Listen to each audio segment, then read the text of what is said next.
Hey everyone. So the first thing, I guess I have totally botched up the first live session. So apologies, guys. So uh, it's like it's the first live stream that I am doing. So I hope you can understand. So really apologize for botching thing up. So I am hosting this one with a new link. I guess please let me know if you guys are able to see it, and or it's audible actually and you are able to view it. Yeah, Sam, exactly. So I have it's like technical glitches. So switching some things, my in between my application got actually crashed, and so I am now holding it from a new link actually. So I hope you are able to it's audible properly, so please let me know. Um, so meanwhile we will uh hey, thanks man, thank you very much. So meanwhile what we can wait for some time, maybe 1 or 2 minutes, so people can join. So and again, really sorry for botching thing ups. Thanks buddy. So today I thought to come in front of you just to like discuss about like few things. Like okay, awesome, thank you so much for confirming that. Okay, so today I thought to like come in front of you guys with some like queries of questions, like to start your career from your work life balance on in infosec. Then other several things also, like I tend to get multiple queries when people ask something like how can they actually start your DFIR career, what are the things that they need to work on, what are the other stuffs also. Okay, so meanwhile it's like, yeah, so we will jump on the session to start with my journey, how actually I have started to work on in the infosec field. So like it's like, it's really at times it becomes really hard to get crack on that particular field, because it takes a hell lot of like toll on your on your back end, on your shoulder, that hey, what the hell even I am doing. Okay, so I'll start off with my journey first. So I started my career around like 2015, I guess, and I started it off as a SOC L1 analyst. Okay, so so in that series, so I previously I didn't have any idea about how SOC works, what are the things, like what is even like cybersecurity world also, because I was like totally into some coding background. I am having some like developers background. I used to do a lot of codings, and it's like my passion was, I thought okay, I'll go something like to some developer background or some in that area. Okay, so you can keep commenting if you have any particular query, so I'd like to help them as well. So yeah, and so my first company was Wipro. And when I started it off, it's like, they actually in interview they actually asked me like, what are your thoughts, what are the things that you need to work on. Okay, so okay. Okay, so I guess it's little bit of buffering on my end. Yeah, so maybe it's kind of stick. So I'll start to increase, and I'll start to increase my bandwidth from at least from next video onwards. So really apologize for that. And yeah, so they actually asked me in the interview like what actually I'm interested on. Okay, so and I tell them, okay, so I love coding. I have done some certifications also at that time, because I knew like several other language like PHP, .NET, other things also I have learned. Okay, so and that and also they have given me the opportunity to like in my resume also, because there was some workshops that I have attended. So those workshops are specifically for like the ethical hacking. Okay, so ethical hacking, and they actually asked me, okay, why you have done this ethical hacking course. Okay, so and I told them, okay, it's like I love to do all those stuffs. It's really keep me fascinated. Okay, so and that time when I got selected in Wipro, they actually given me into the stream of like security. Okay, so security, it's basically that thing where I learned everything from scratch. So they have given me the opportunity to learn every aspect, what are the SIM tool, how cybersecurity works, how actually things work at backend, so maybe all lot of things. Okay, so from them I started my career, and my first project was a global SOC project, and I got into a global SOC. So it's like, you know, I actually was a part of a SOC which has like around 20 customers. And yeah, so I learned how to analyze stuffs. I was an L1 analyst. Okay, so I learned to work on QRadar. So I believe you guys are aware of. So okay, so thank you for confirming that. So it's like so I started from that, and I learned everything like in and out from QRadar. Okay, so one thing I'd suggest to the newcomers also in this episode, or what are the things that they are trying to do. Most of the times you will see that, you know, your organization might not give you the opportunity to work on different fields or different areas, but you need to be on like top of your toes to learn other stuffs, whatever you are doing apart from your you know, like your BAU task as your operational task. Okay, so that's the thing that you need to be aware of, and you need to have in your back end mind. Okay, so I used to work on 24/7 shift, and in most cases I generally get like morning shifts. So I start around 6:30 a.m. That's usual working hours at that time for that time.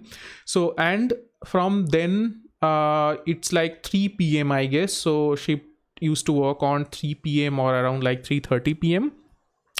So what is the thing that you know, like then after like 3 p.m. I used to sit with my colleagues, I used to sit with my seniors to understand what the hell they are actually doing. They actually doing like some fancy stuffs, like, you know, doing some administrative work, like creating rules on SIM, creating regex. So at the time I didn't even have an idea also, like what are the regex, what are the things actually how it actually works. So but I used to learn the things, and I, because that actually keeps on motivating me. The way they actually works, they go to you, they used to go to in customer meeting. So I thought one point, at some point I thought like that, okay, so whatever I'm doing currently, maybe I need to learn and I need to be master on that.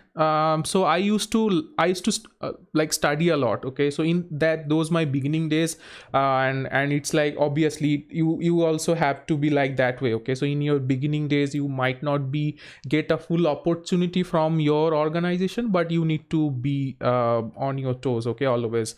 So that's how my journey started. So after like 2.5 years, then I shifted to other stuffs. Like I shifted actually to Unilever, so I got chance to work with Unilever. So I have worked with Unilever around like 3 years. So in Unilever it was an internal SOC. Okay, so I learned everything from there, in and out, like other tools, very specific stuffs, how actually the internal SOC works, how the SOC architecture works. I learned everything from there. Okay, so Unilever shaped me a lot. After that, currently I'm associated with Informatica. So if you guys are aware of, it's a small company, but it's a leader in data business. Okay, so it's totally in cloud. So I am learning cloud stuffs right now, and in other stuffs also, because my passion is doing DFIR. So obviously, and I learn new stuffs to integrate whatever the on-premise stuffs that I learn, to integrate with cloud, then integrate with other fashions, like how can we work in the bridge between cloud and on-premise. So those are the stuffs that I am learning right now.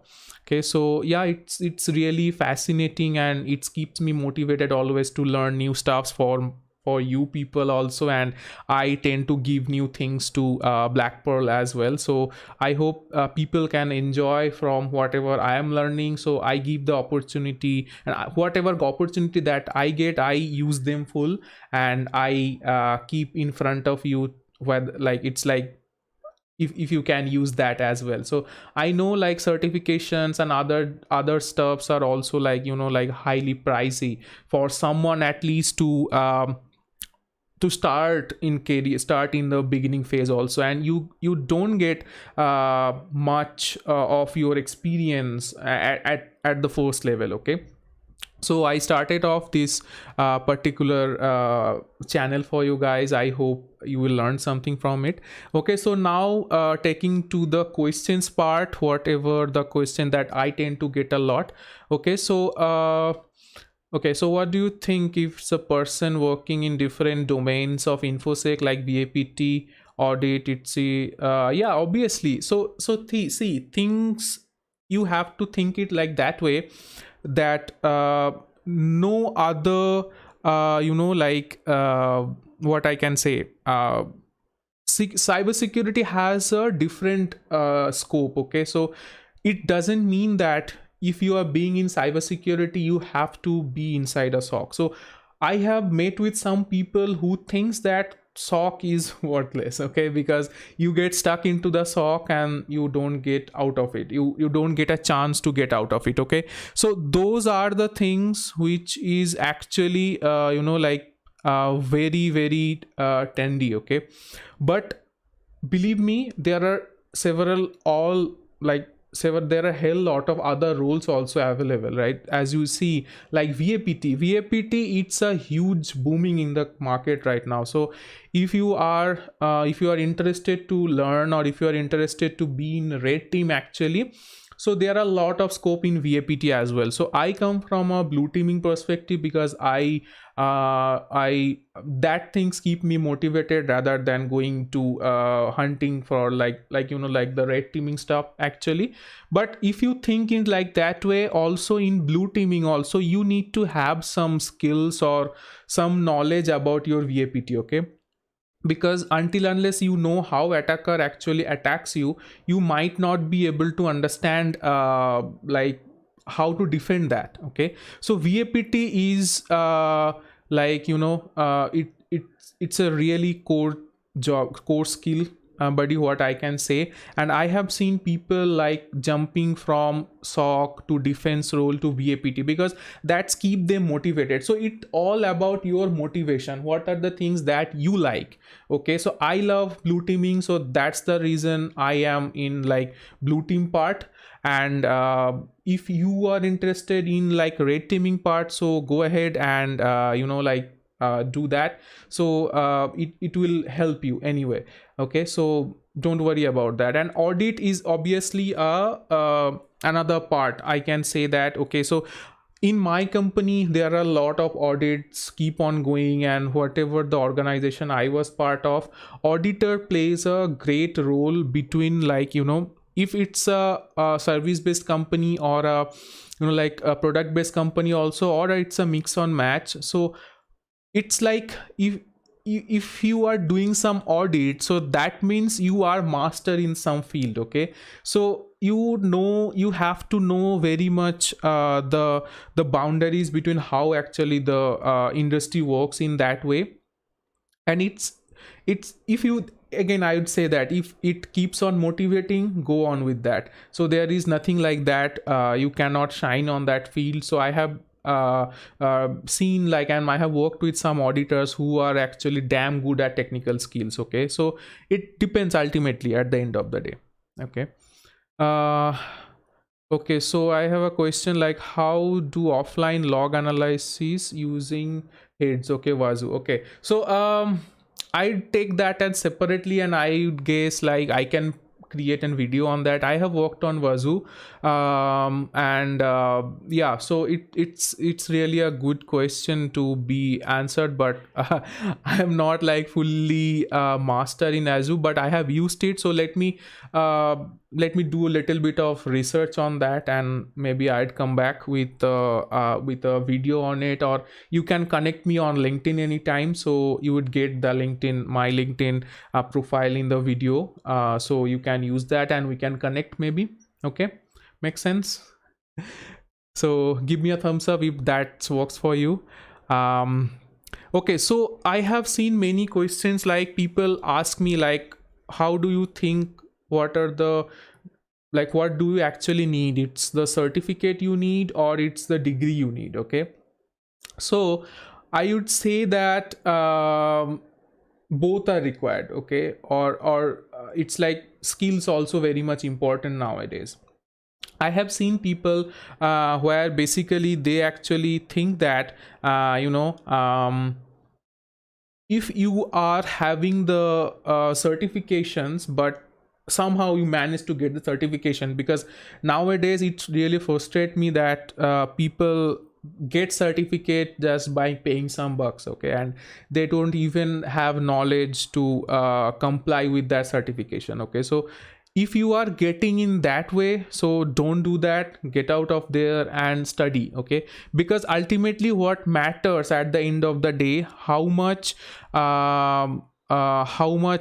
you have knowledge on it. Okay, so so it's like so whenever you are doing some certification, I would say to start with some basic certifications. Like if you say, if you are interested in DFIR, so there are some really good certification, like I can think of Security Plus, then Network Plus, then EC Council's CH is a good certification, then ECIH is a good certification. So but don't think it like that way, I have to get multiple certification just like that. You need to think it like that way, I need to grab the skills. Okay, how I actually prepared in my early days, whatever I used to actually do, it's like so basically I used to take the index patterns. Okay, so index, what are the syllabus that a particular certificate skill is giving to get me. So if I am thinking like, okay, so these are the things that I am interested on, so I used to go for, or I used to search for like online resources. Nowadays you will get a lot of online resources if you are logged in Udemy. If you just try YouTube, no, so you will get a hell lot of course for each and every course.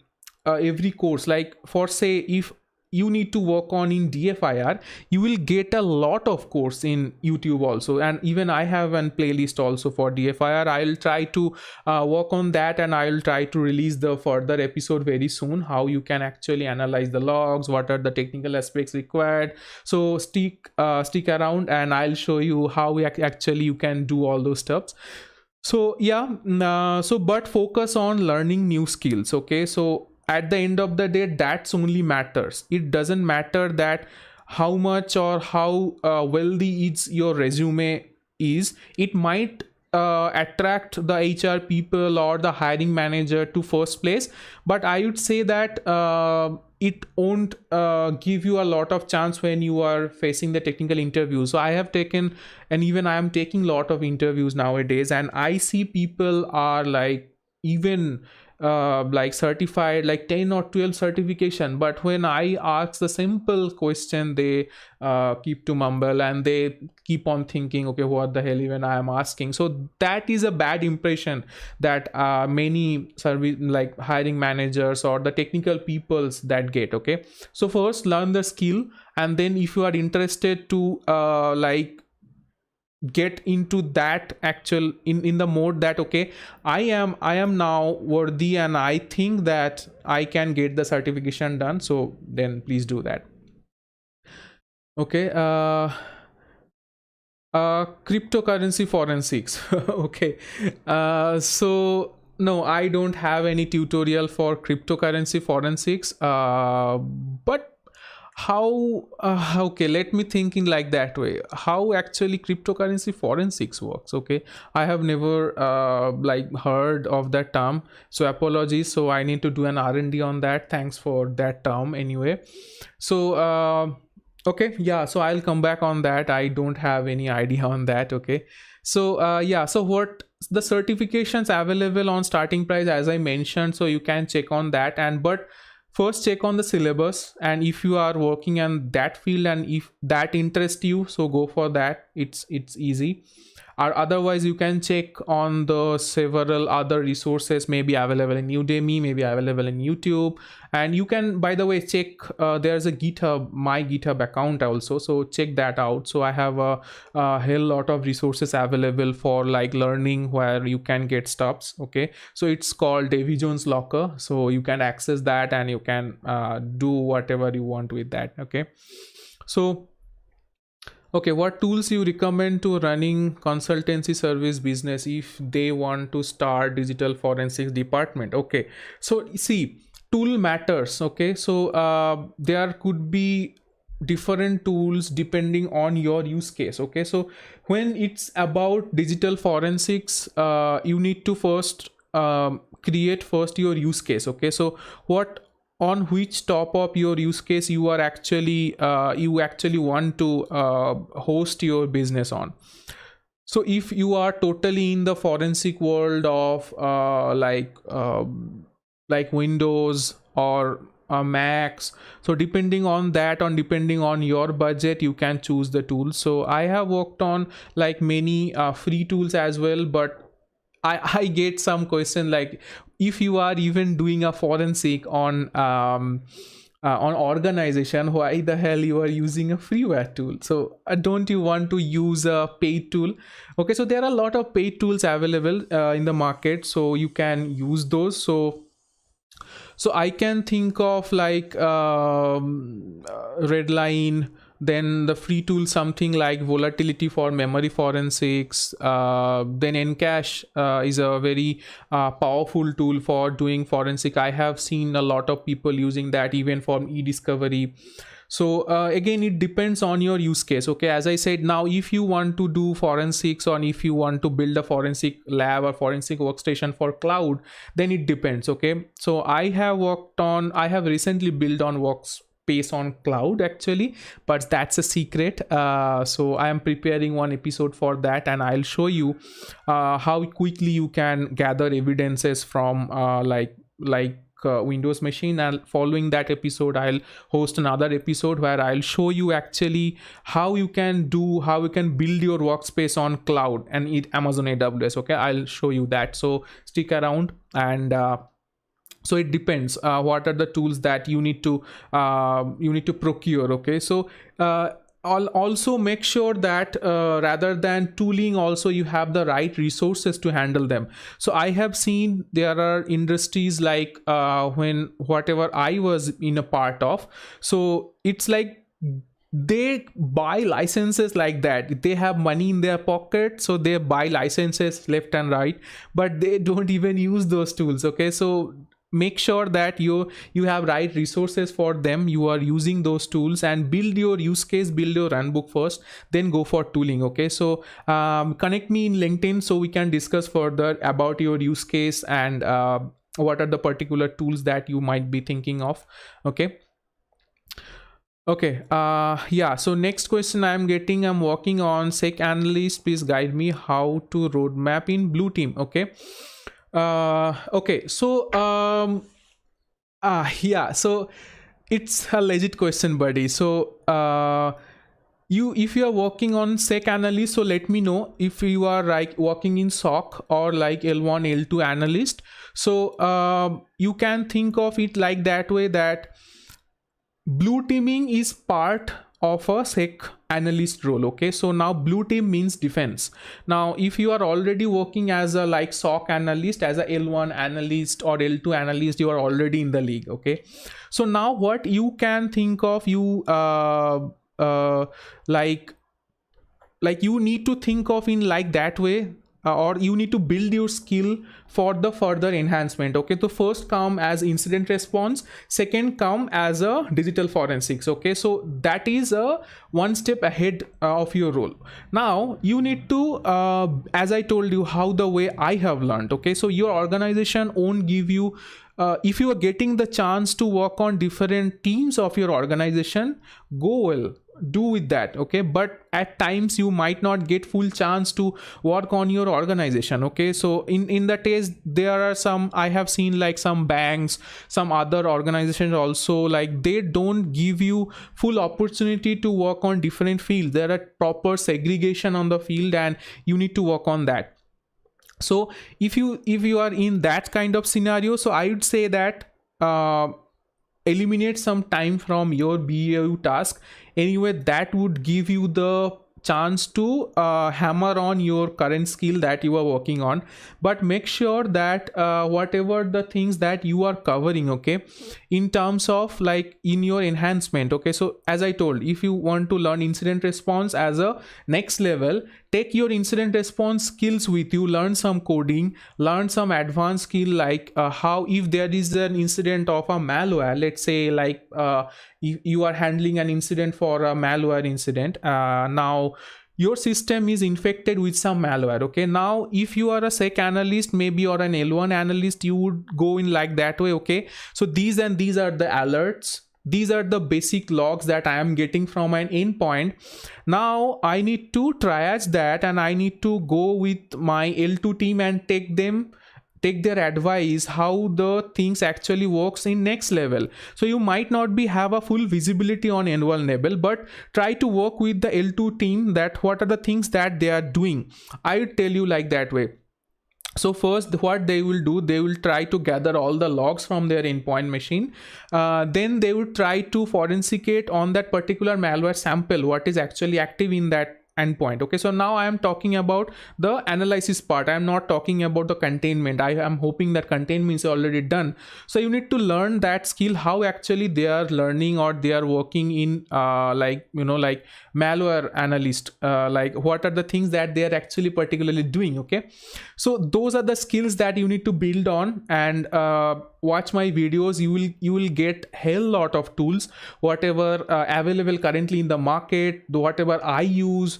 If I find some new tools that I can implement on, I'll definitely make a video on that. So use those tools and build a small lab in your home. It doesn't take much resources. You can build that particular like lab in your AWS as well. Okay, so use those, and if you are thinking like if you in that position where like if you are encouraged to do some other jobs also, so feel free to do that, because at the end of the day it keeps on motivating you, right? So it will give you the chance to keep you motivated. So do that, do some certification as I have mentioned in the beginning. So all the best to you. So I hope you can learn something out of my videos as well. Okay, yeah, so next question, the best ways to switch careers into cyber, preferably blue team, and then move on. Okay, beginner level rarely seeing L1 beginner level opportunities. And what about yeah, cloud security. Okay, so don't think it like that way, you are not getting an opportunity. So yeah, maybe in that you might not get a like full L1 opportunity to switch on your role, because nowadays what are the organization doing? They are either like outsourcing the job role, or they are even eliminating that level of specification like L1, L2, L3. They are removing all those stuffs. Okay, So currently I'm associated with Informatica, so we don't have any L1, L2, L3 people. Okay, so I do L1 job, I do L2 job, I do leads job, like the presenting skills, the other things, etc., all the stuff that I do. Okay, so you need to, if you are working as a L1 or a beginner level analyst, so definitely there has to be someone in your organization, or if you have outsourced that, who actually takes care of the L2 job or the further level of analysis job or the leading job. Okay, so check with them, sit with them, and trust me in that. At times it might seem somewhat frustrating that they also keep on like they also might be busy on their doing stuffs, but keep bugging them. Okay, so learn, sit beside them, what are the things that they are actually doing. Like that way, if you see that, okay, so they are working some cool stuff on like analyzing some malware job or something, so grab that. And if you don't have opportunity to do hands-on on your organization on those tools, use those tools on your home lab. Okay, and build up on your skills. When you are when you are associated, or when you are doing the hands-on on those tools, so you get automatically opportunity to switch your job from a L1 to L2 to another organization. Okay, so as long as you can build your resume like that, and you can show the technical manager or whoever hiring you that, okay, I am confident in those areas, I might not have the hands-on skill, but if you are getting opportunity to those hands-on, definitely I can be a game changer. Okay, like the way I have switched from my first Wipro to Unilever. Okay, so I didn't have a like full hands-on experience but I knew the stuffs doing hands-on on my home lab. Okay, so those give me the opportunity to actually think on like that way, if that is a case today, what are the things that I can get off. Okay, so awesome. So you can do like that way, and believe me guys, if you have those skills,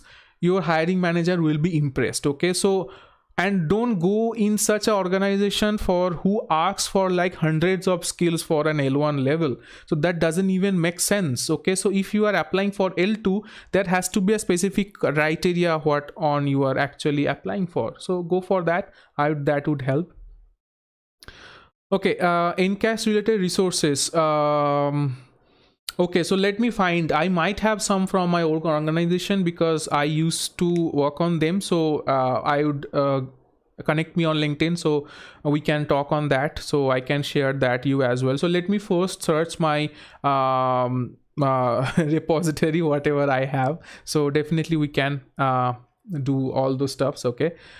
How is the chances for prospering in cloud security field? Okay, awesome. So cloud security is booming in the market right now. So if you are already working on-premise, get out of there and start learning cloud. Okay, because the same thing even I am doing. So that will keep you encouraged, and that will keeps you motivated and to be on the same phase whatever you are currently doing. Okay, because cloud is the next gen platform. Okay, so if you know the security on cloud, you are one step ahead, my friend. So do that, learn that, and it's awesome. By the end of the day, whatever the things that you have faced issues on your on-premise devices, you won't face those issues on cloud. It's really fascinating. Learn that. It's a booming scope. Okay.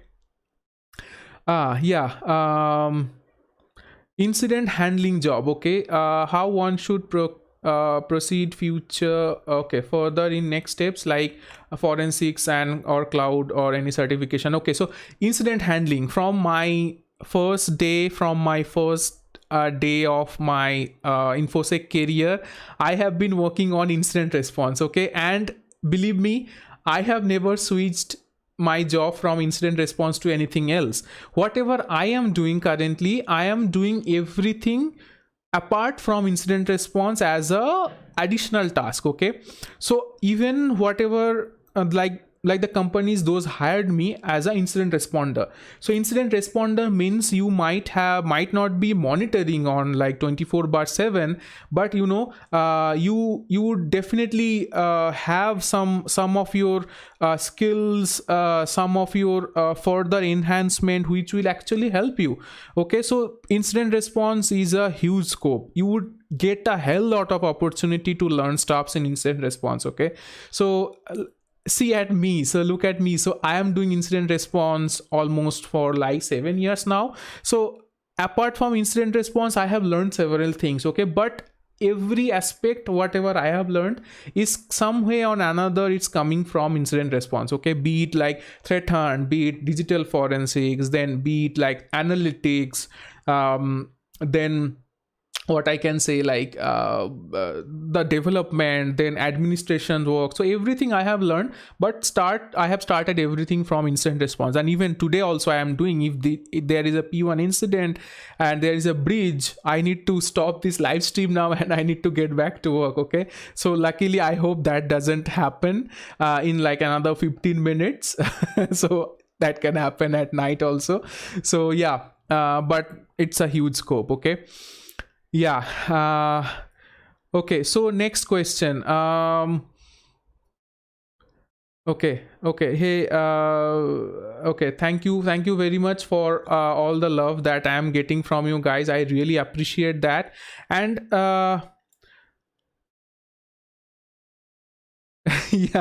yeah, thanks buddy. So I know I am like pretty underrated, and yeah, it would really help me if you guys can like watch my videos and give me a thumbs up, so that would also keep me motivated like creating new videos. Thanks very much guys, and appreciate that buddy.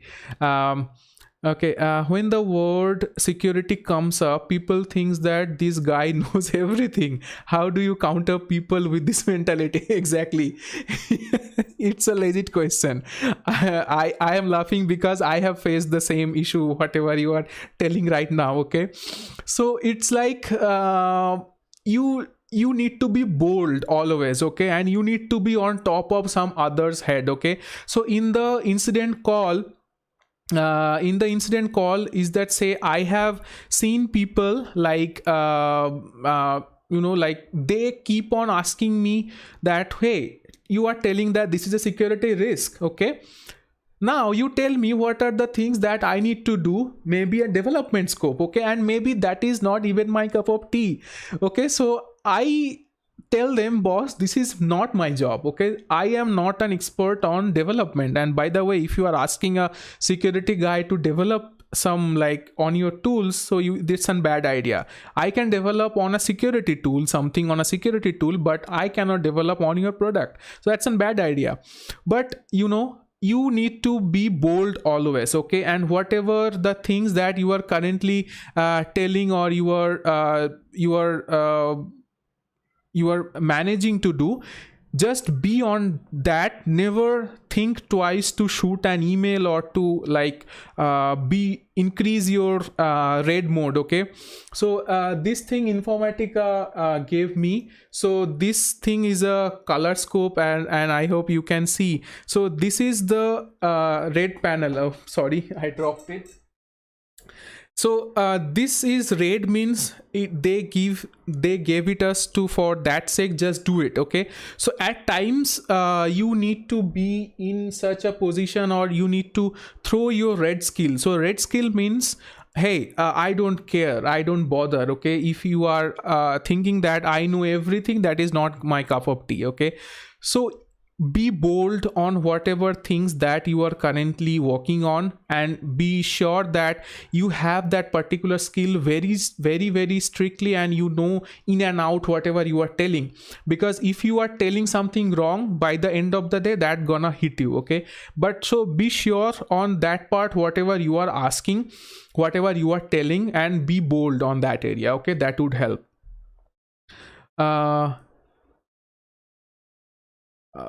Okay, cloud based and VM. Okay, so it depends, it's your choice. So if you can like so by the way, AWS gives you 12 months of your free tier like account, depending on their like like the way you can use it, like you can use their some of their core services like EC2, then VPC, then some of their logs, some of their areas like I have used some of the free services in my Alexa, the incident responder video. Watch that if you haven't watched that already. So it's a fascinating one. So you can use them, you can and be sure on that AWS charge a little much higher side, but it gives you a like hell lot of opportunity to scale up your instance. Okay, so scale up all those stuffs, so you can do that. And if you are like really tight on your budget, so it's like if you can't afford too much, I would say that okay, go for a home lab on your VM. That doesn't hurt you, but make sure that on the machine on where you are actually building your VM, it has to be a really high-end machine. Otherwise it keep on stucking, it keep on thinking like that way, okay, what the hell this machine is actually doing. So depending on your need, you can choose on that, but I do everything on cloud because at the end of the day it gives me that speed of work. I can do everything really speedy, and it doesn't hurt too much on my pocket. So I go for cloud. Okay, so thank you very much, guys. So I hope you have enjoyed something. And okay, so last question, incident response and DFIR. Okay, same. Okay, one thing is DFIR incident response is not same. DFIR, so DF mean digital forensics, IR mean incident response. Okay, so incident response is a part of DFIR and digital forensic is a one step ahead of incident response. Okay, so first, if there is an incident, you first need to respond that. You need to take that path. Okay, so I would encourage you to go check out my incident response training course that is available in my YouTube playlist. So I will try to build on top of that and release the next episode very soon. So first, you need to respond to that incident. You need to be in a position that you have contained the situation. Okay, next step, you go for digital forensics, where actually you need to identify how the incident happened and what are the things for which this incident occurred, the RCA. If there is a malware associated, what are the specific things that you need to work on. So those comes on digital forensics. Maybe you need to forensicate a particular machine, infected machine, to understand the RCA. Okay, so those comes on digital forensics part. So that's a one step ahead of your incident response skill. Okay. Okay. Okay, so what you say about cloud security, how to skill up for the same? Yeah, cloud security is booming right now in the market. Okay, so it's like, it's really awesome right now. So if you know cloud, I would say you like that way. Don't, whatever I have went for CCSK certification. Okay, but that's too much boring, what I can say. It's like full of theory, no practical sense, and like that way. But anyway, so I got rid of it and I cleared it anyway. But I would suggest you one thing, that you can start off some AWS skills. Like there is a beginner level course on AWS. You can get it from AWS website itself, and if you can afford like doing some 400-500 rupees, you can buy some on Udemy. There are some awesome skills on AWS first level preparation. So once you are done with that, I would say that you go for AWS DevOps skills. Okay, so AWS DevOps is a very associate level certification which will give you the full exposure of your AWS as a platform. Now cloud, as you see, it doesn't mean actually if you want to work on Azure or GCP, doesn't matter, but I mostly work on AWS, so I am talking about that.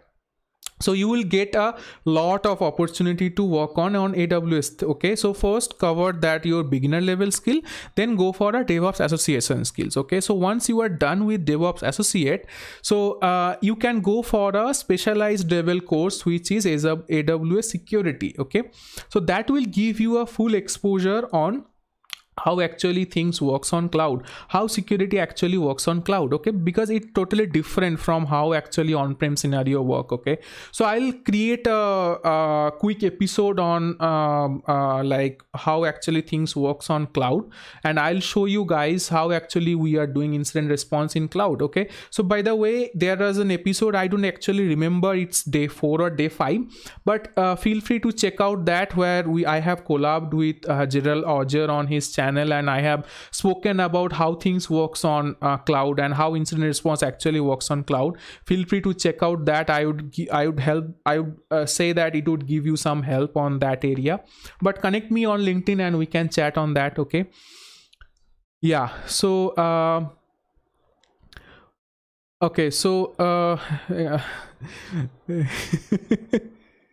Thank you very much, buddy. So yeah, so Alexa one, yeah, that was the way that currently in some of my automation, because in my home everything is automated using Alexa. So, okay, so I do in my video lab it's not like that, but in my home I have done all, like some lights, some bulbs, I have done some automation using Alexa. So it's really keeps me motivated to all those stuffs, and like, you know, do some R&D with that. So I thought to create an episode how we can build up your Alexa to work on our incident response. Okay, so that was an episode. So I hope you have enjoyed. Thank you, buddy. And thanks, man.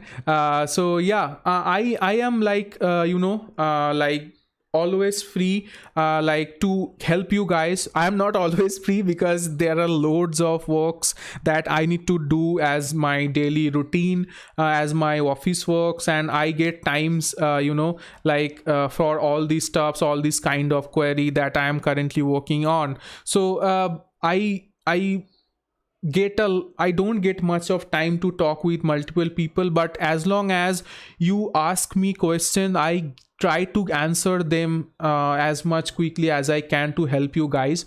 And if anyone is like in need for any like job related task, anything like similar, follow me on LinkedIn, follow me on Twitter. You will get the handle details in the video description, so we can chat on that, and we can be on same page and do whatever like the work and explore together, who can learn together, because everyone needs to learn at some point of time. Even I am learning, even also every people needs to learn. Okay, so it's like kind of doctor's job. Okay, so cybersecurity is a world where you need to keep on learning, you keep on up to your toes, and you, as I said, so there was an episode where I was talking to my manager Jatinder Pal Singh. So he actually reads 100 to 150 blogs a day, and he is a father of like 2 daughters, and he manage everything like that. Okay, so if he can, so we can also do that, right? So I can't manage so much of time, but at least I read around 50 to 60 blogs a day, because that's where I get new resources, new information, what is happening in InfoSec market. By the way, if you don't know from where actually you can read on, you can go to my GitHub repository and you can open up Davy Jones Locker, and there is a hell lot of resources available for you guys. Okay, yeah, yeah, okay, so yeah, common name, find some yeah, BlackPerl DFIR, yeah, definitely, buddy. So it's a good suggestion. So now like changing my channel name might be hurt me little, because I'm not sure how YouTube algorithm works on backend. But what I am doing currently now, I am in my playlist, I am giving all things like BlackPerl DFIR. So if you just search, and I would say that everyone to search as name as BlackPerl DFIR, so that would give you my videos in top, and from there you can route to my channel, and you can do all the stuffs, and you can view my playlist also. Okay, Yeah, incident playbooks. Okay. Yeah. Okay. Let me find through my like backyard, and I'll share you that. Okay. So not a problem. As always, I said like connect me over LinkedIn, so we can chat on that as well. And in specific, if you are looking for something like on something, some specific use case, I can help you to build some specific use case as well if you are on need. So feel free to share your feedbacks as well in LinkedIn. Okay. And one last request, I would say that guys, please share, please subscribe, and please ask your peers who are actually in cybersecurity field to subscribe my channel, so that I can get like some more audience, because I feel in some other people's also like whatever the things that I am trying to deliver, I get I think that at some point of time it would help you guys. So it's a request that please feel free to share that and like with your peers, so that we get more audience and we can be build up on like like more core strong manner. Okay, so I hope it's time for now to end this stream, and thank you very much guys who have joined me to this stream, and I'll see you guys next time. And probably in the next time I'll try to do some R&D so that my video don't lag, and really apologize for that guys. So I'll make sure that next time onwards I have a higher bitrate, and I'll do some R&D with my streaming software, so my video rate will be always sync up with my voice. Okay, so stay healthy guys, the situation out there is very pretty much bad. Keep sharing, keep learning, and stay calm and stay healthy. Okay, bye bye, see you in the next episode.